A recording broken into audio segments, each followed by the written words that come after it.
Good morning, Agents of Nothing, and welcome to our Agents of S.H.I.E.L.D. podcast. We are your commanding officers. I'm Mariah. And I'm Caroline.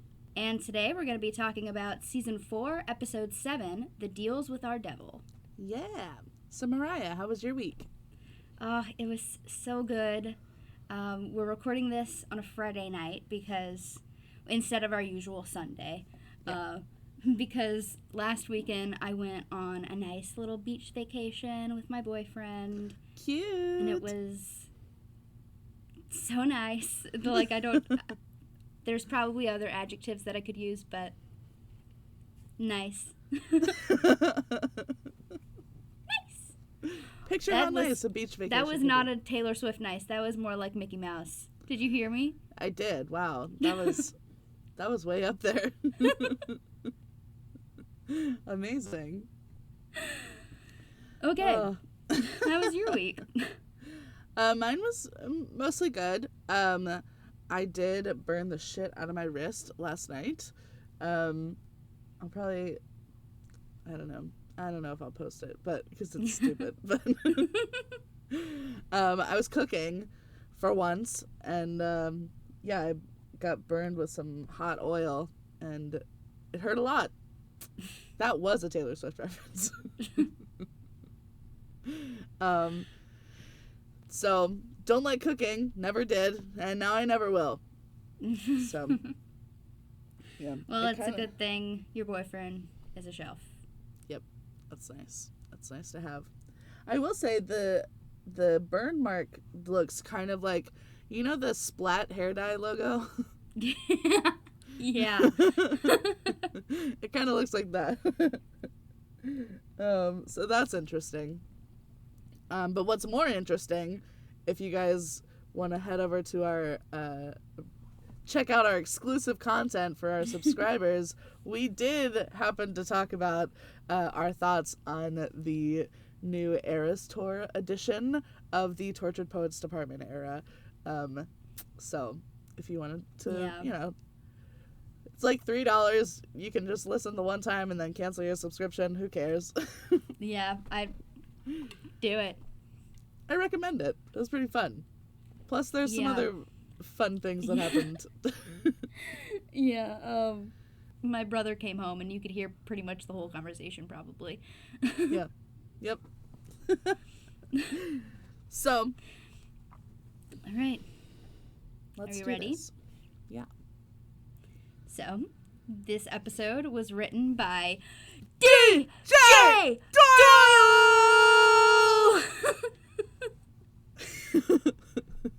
My family is home and they just heard that. I'm so happy.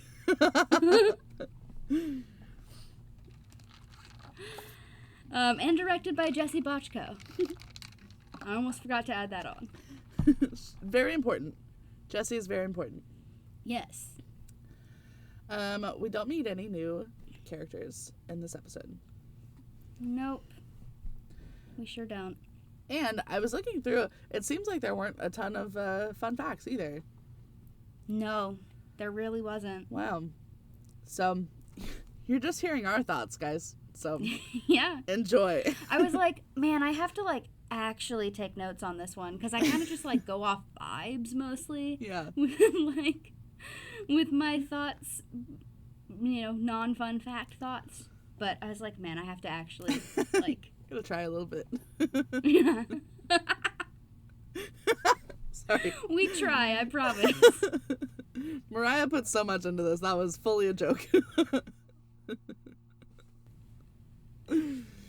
Anyway. Sorry. So, May and Mac.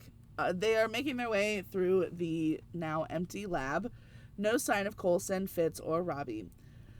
My heart is pounding. A couple of other agents find Eli in a hallway, but he conjures up these, carbon shivs. Honestly, they were gigantic, so maybe less of a shiv, more of just, a dagger. And then kills them all, and then walks away, leaving a wall of pure carbon behind him. Max says, "This is evil," and May says, "This is Eli." which is the same thing but without the B. And I cracked up at that when I read it the first time. So, we get back to the rest of our crew. Daisy, Jeff, Gabe, May, and Mac. They're all watching the security footage on the plane of the energy wave swallowing up our friends. Jeff, May, and Mac are immediately ready to assume them dead and gone, but Daisy says, "This is S.H.I.E.L.D. Insane things happen all the time." And she's 100% right. Yeah. She definitely had... They created a portal to another planet. She was right. Yeah. For the other ones to, give up that easily was dumb. Bonkers to me. So they convinced Jeff to get Simmons on the case to try and figure out what happened, how to defeat Eli, and most importantly, how to get our 3 faves back. Gabe is literally just stunned the whole time, as you would be. Likely how I would be in every S.H.I.E.L.D. situation, honestly. Truly. Disassociating. Y'all handle it. I don't know. Tell me what to do. What are my instructions? However, I really am not trusting the way that Jeff is hesitant about getting Simmons on the case, and the way that he's like, "I know what Agent Fitz means to her." Feels like he's gonna use that against her, and I don't like it at all. I was very weepy last night for some reason, and it just got me. I was like, he does mean a lot to her. He's right. He means so much. Speaking of Simmons, she is finally getting her first look at her secret mission, a mysterious case of a certain senator's brother who has been in his Terragenesis cocoon for over 7 months now. Usually this thing cracks in 1 to 2 days. This guy is a total anomaly. And they want her to figure out what his powers are going to be, or something, I guess. But they don't tell her who he, quote, was.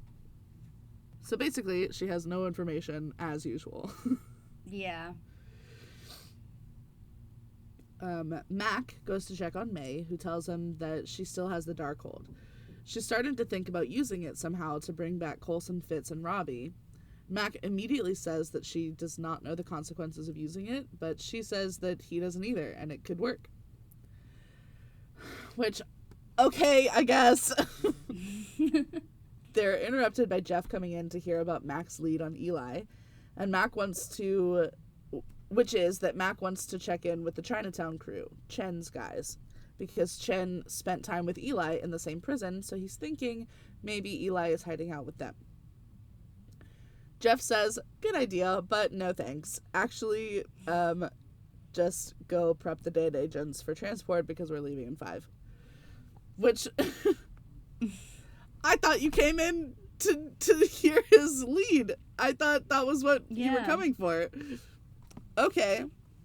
I don't know if it was at this part, but Mac said a line that just tickled me. It was, "My axe is plenty sharp, and a shotgun."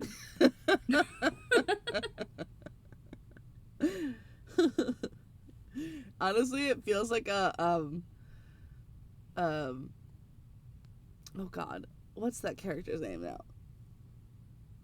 You're rubbing off on me. Now I'm losing my train of thought. From Guardians of the Galaxy. Oh, Drax? Yes. It makes me think it feels like a Drax line. Yeah. Anyway, so Jeff then tells May that the 2 of them are going to bring all of the power boxes or whatever on the Quinjet to get them over to Dr. Radcliffe to get started studying them. May is surprised that Simmons would have approved that, and so fast.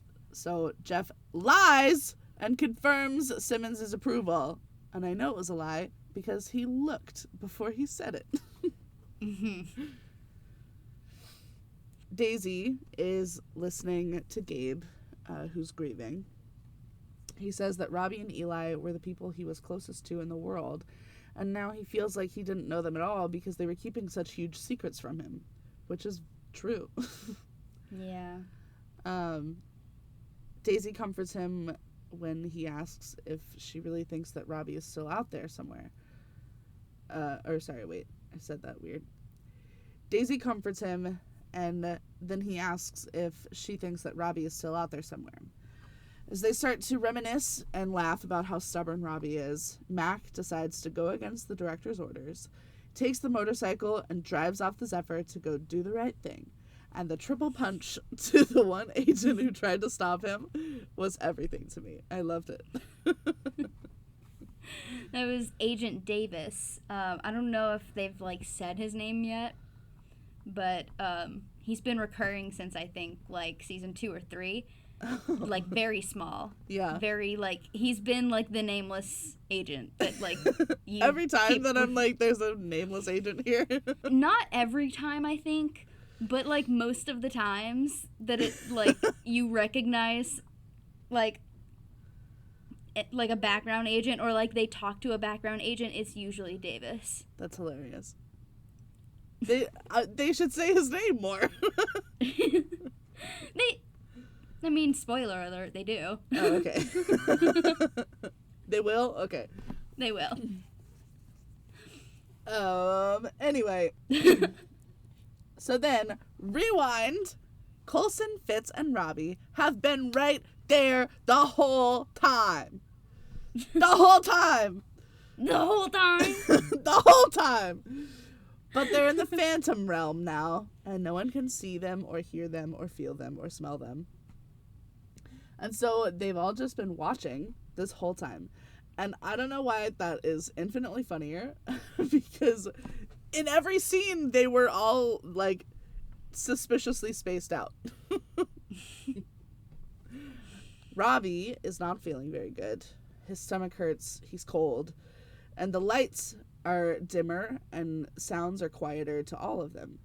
Fitz is immediately panicking about Simmons thinking that he's dead. Obviously, I would be too. Yeah. Fitz and Robbie follow Jeff and listen to him calling for Simmons. Only he actually traded Simmons over to Senator Nadir, and she doesn't want to give Simmons up. And Jeff didn't try very hard. No, at all. He really didn't. He was like, can I have my agent back? And she was like, no. And he was like, okay. So now, obviously, Fitz is pissed, and Robbie feels like he's dying. And his little, he goes, Fitz, you're a doctor, right? I don't feel good. I just, for some reason, the way he said, yo, Fitz, just the yo, Fitz. I know. It got me. I want to give him a hug. I just want to put him in my pocket and just keep him.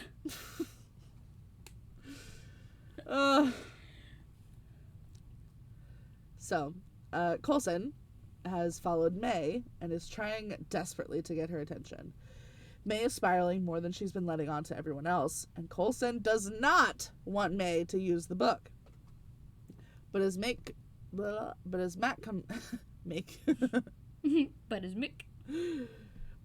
comes in to argue with May about the book, Coulson starts hearing Robbie groaning and screaming across the plain and rushes over.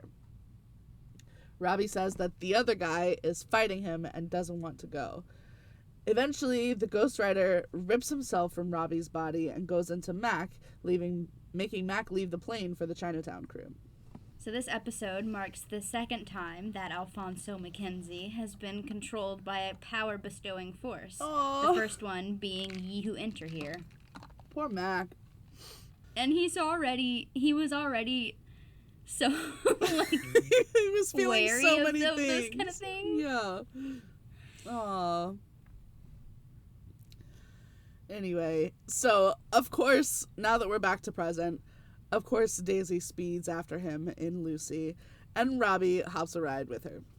Because he's feeling better, thankfully. It's amazing what getting a demon out of you will do. It's crazy. And then he's like, no, I want it back. I want it back. Please. Don't leave me, please. We're being really mean to them today.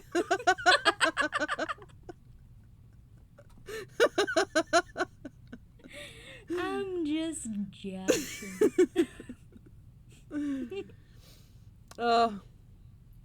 So Jeff is pissed about Mac, but May assures him that Daisy will bring him back quietly. So Jeff leaves it alone, except to order that the younger Reyes boy gets some counseling. And finally, someone is going to therapy. Thank God. Thank God. But I loved how Mace's concern was, with no helmet?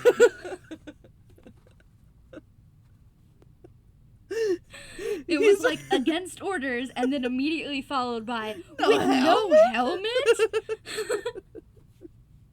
He's always worried about the wrong thing. That's his problem. That's truly his problem. Oh, man. God damn it, Jeff. So, Radcliffe and Ada have taken a preliminary look at the boxes, and so far have determined that they know basically nothing helpful, obviously. Before Jeff leaves them to it, May says that the boxes were initially created with the help of the book that she pulls out of her bag. And Jeff, stupid as ever, says, oh good, it comes with a manual, and leaves the room. At this, obviously, you look at this book and you're like, that's an evil looking book. Truly. That thing ain't right.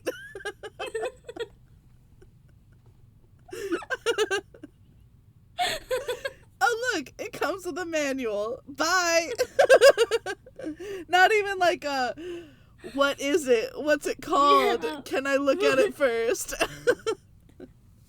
If he had bothered to, look at it, he would have known what it was called, too.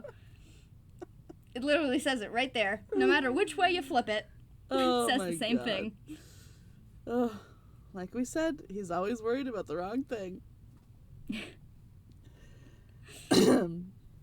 So, May tells the other doctor, Nathanson, I did remember his name. Yeah. To get lost! Get out of here!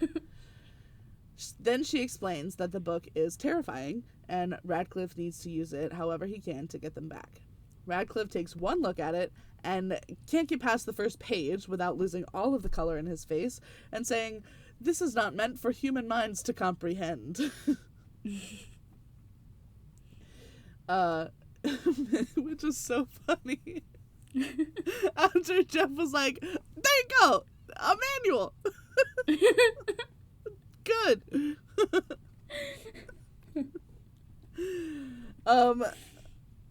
Anyway, so May asks if Radcliffe wants to be the one to tell Simmons that he didn't even try to use a scary book to get Fitz back, and Radcliffe pauses.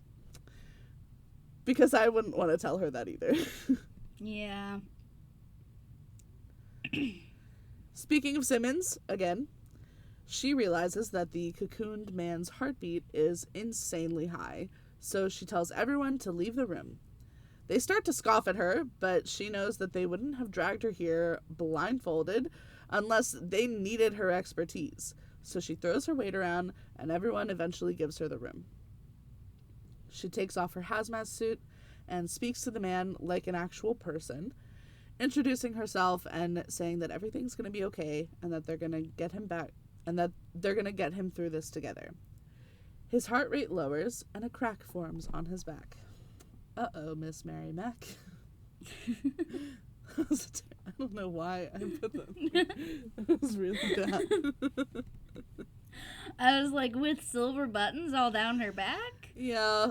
I don't know.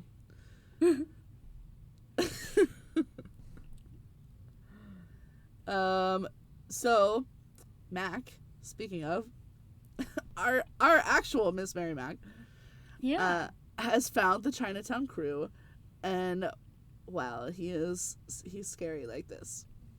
Yeah. He's And fucking to see him, crazy. like, he hardly ever, like, really uses his shotgun axe. Yeah. Yeah. And he was really using it. Yeah. He was. Whew. Unstoppable. Radcliffe keeps trying to get out of reading the Darkhold when Ada offers to read it instead. And initially, May's like, wow, Radcliffe is a coward, and his scientist assistant is very brave. We love her. And so Radcliffe finally admits that Ada is a robot. And this scene was not, I don't think this was supposed to be funny, but it was so funny for her to be like, why are you so scared? Like, your assistant is going to do this. You're just going to let your assistant do this, you little coward? And he was like, no, you don't understand. He was like, I can't have someone think that of me. No. No, it's... I would rather go to jail. I would rather tell you the thing that I've been keeping from you for months than to let you think that I'm a coward.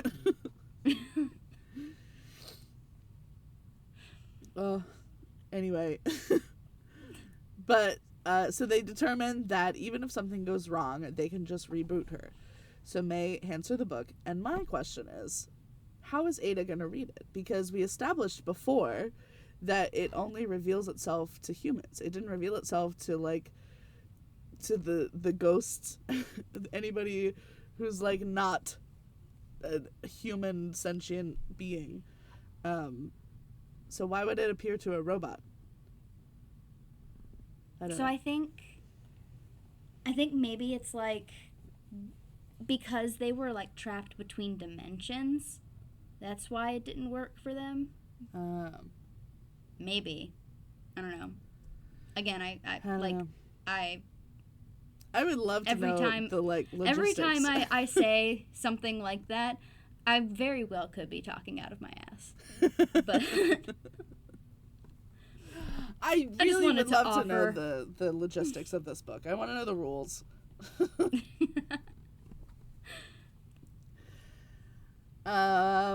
Anyway. Ow, fuck. Why did I do that? Moving on. Daisy finally catches up to Mac, who is maybe possibly in a conversation with the ghostwriter because he's just talking to air. And the ghostwriter says that he could live off of,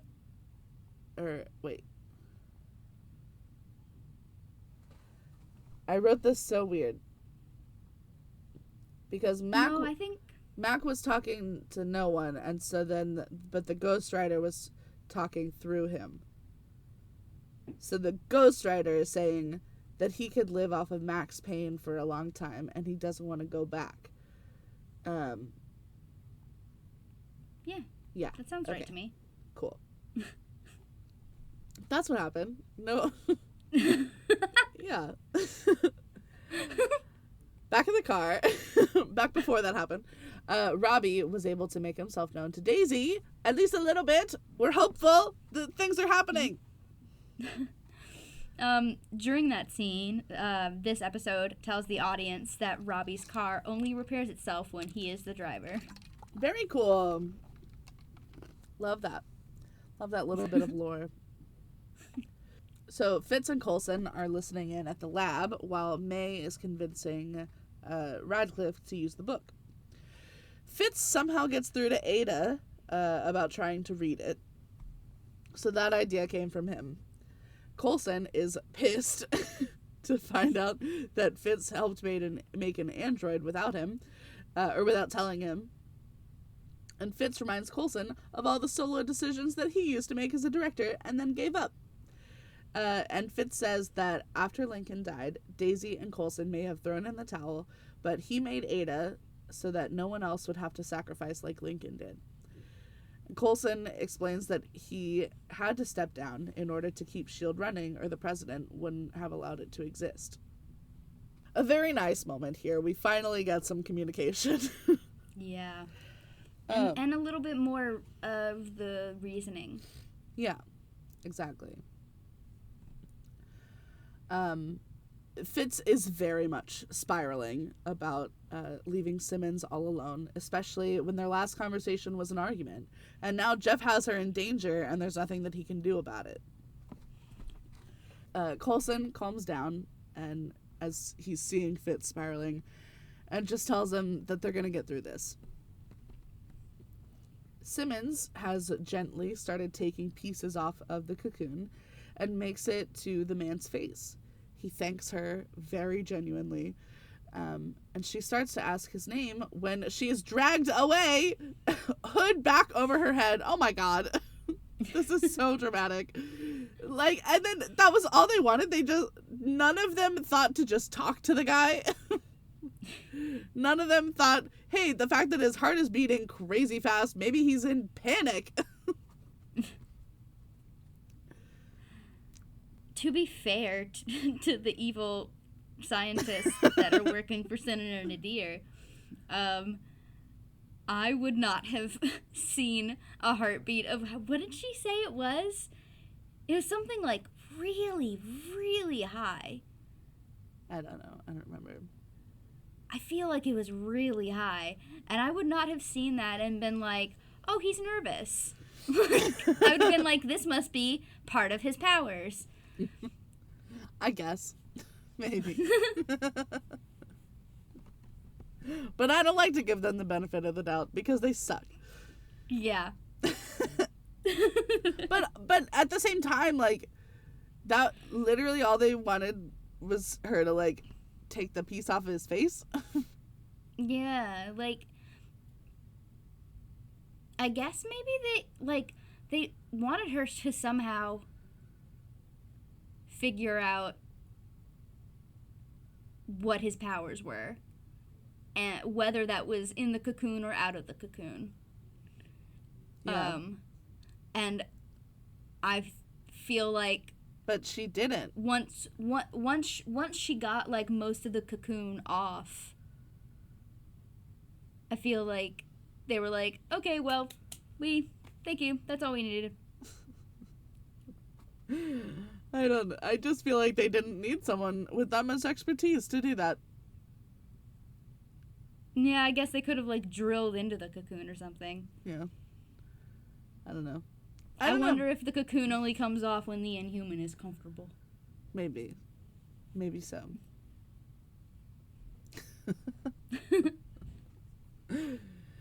Oh. Anyway.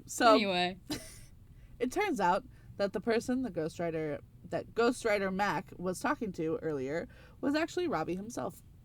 Robbie begs him to come back to finish their work. And the Ghost Rider says, "Your neighborhood is covered in the blood I spilled for you." Ooh, what a line. Such a line. Oh my god. But Robbie says that none of it means anything if they don't kill the monster behind it all, Eli. Oh my god! Where I was like, oh, I forgot how good this episode is. So good. Killer.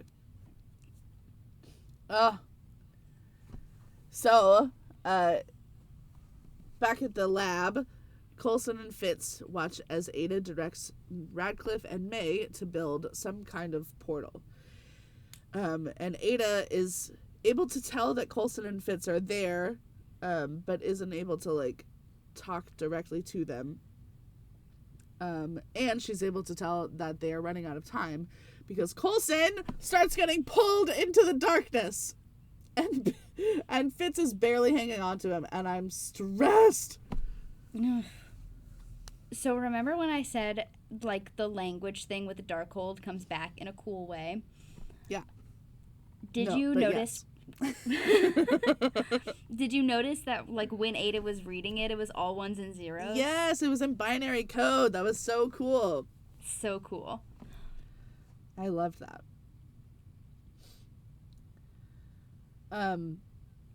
So Robbie and Ghost Rider continue arguing when Daisy finds them. Ghost Rider Mac starts to turn on her, but Robbie rushes towards him. It's very intense. But And then, oh my god, it switches back and forth so much. Where are they?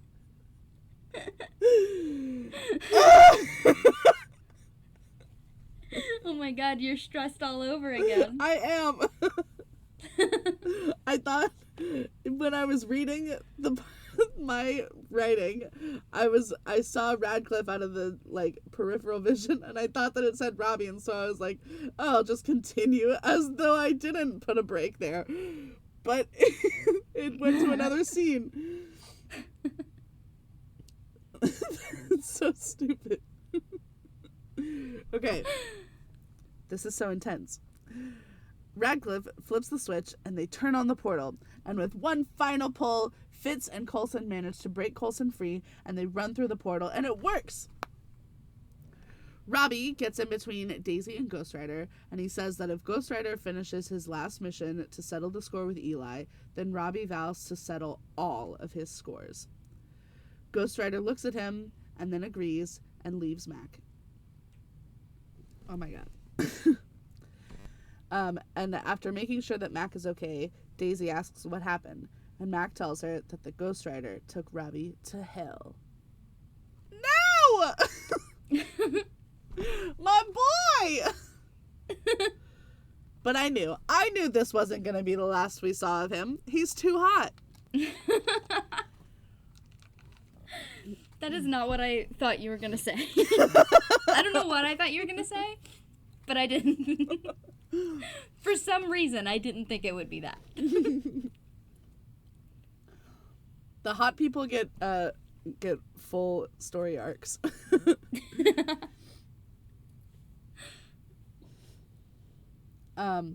So Fitz, once he's back in our tangible realm, he is desperately looking for Mace to find out where the hell Simmons has been. And just as he's about to tell Mace not to lie to him because he heard the phone call, Simmons calls his name, and he everything stops, and he turns around mid-sentence, just like turns on his heel, and they're just on each other. Everyone is safe and back together. This episode was so stressful. Oh my god. This was the point in the episode that I noted that I was particularly weepy. And yeah, the Fitzsimmons reunion, it got me. It got me good. So good.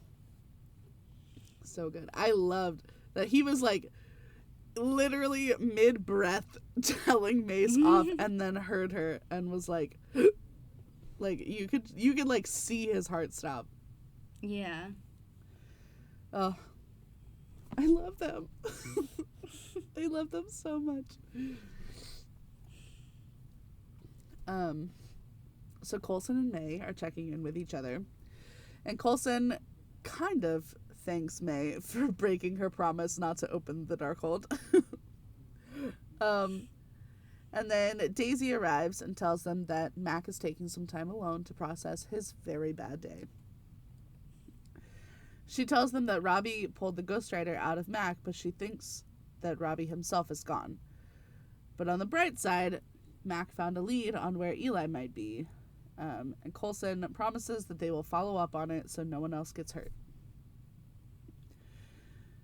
Mac is curled up against the wall near the portal, crying at a small picture that he's holding, and it's captioned on the back as Hope, April 18th, 2006.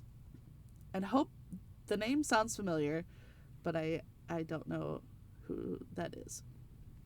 Well, earlier when he was talking as the Ghost Rider, he was saying like Mac has a lot of pain. He lost hope. And you think in the moment that he's saying, oh, he lost hope, but no, he lost hope. Oh my god. Oh fuck. Okay. You'll find out more. I'm sure. God damn it, that's so good. What a trick. They're tricky. Tricksy people. These writers. DJ. But before he can fall apart completely, the portal opens again, and Robbie comes through! I knew it! Max says he was waiting for him, and he knows that Robbie isn't alone. Robbie asks Mac to help him settle his last score. Ghostwriter friends! Yay!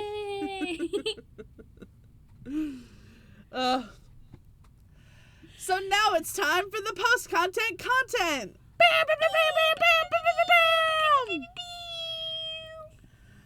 Radcliffe is writing a song about how he saved the day. I saved the day. Don't be dismayed. I love it.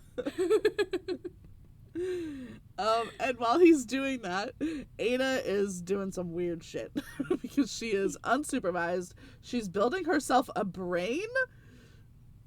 I mean, like, we knew something like this was coming. Something was gonna happen. Oh, damn. Wow. What an episode. What an episode. Truly. All right. Overall thoughts? I kind of thought that they were going to be ghosts for longer. I'm glad that we weren't stuck with that suspense for too long, but it surprised me that they, like, fixed it in one episode, you know? And I'm also just, like, terrified of Ada. I'm so scared of Ada.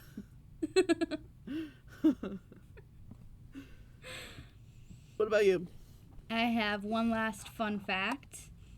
This episode was nominated for Best Sound Editing, Short Form Dialogue, and ADR in television at the 64th Golden Reel Awards, but lost to the Penny Dreadful episode, Ebb Tide.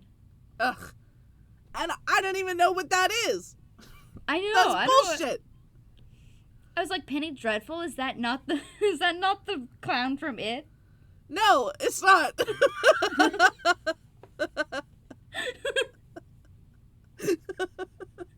That's Pennywise. Oh.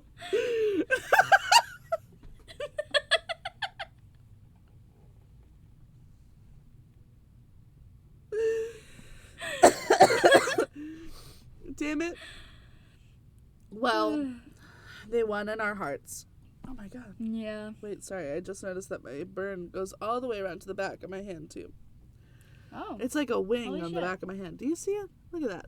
Yeah. Oh my god. Well, oil. Well,